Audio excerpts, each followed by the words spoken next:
Вчера вечер во Националниот музеј во Свети Николе беше отворена изложба на исечоци од стари весници, документи и фотографии. Материјалите се дел од личната архива на магистер Никола Ристевски и го прикажуваат развојот на градот од втората половина на 40-тите до крајот на 80-тите години од минатиот век.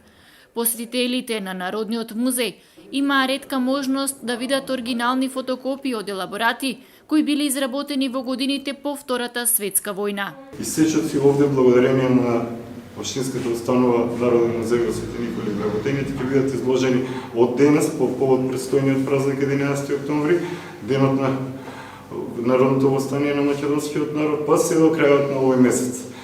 Сакам да најавам дека во следниот период ќе се случи уште еден настан,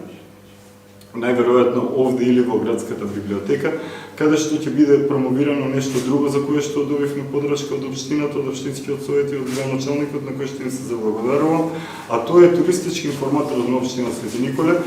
во кој што за прв пат на едно место се собрани сите туристички атракции во општината и направен детален опис на се што може да се види во атарот на буквално секое село во општината. Изложбата беше отворена по повод денешниот празник 11 октомври и сите заинтересирани граѓани имаа можност да се запознаат со градот и она што било во Свети Николе пред 40 години.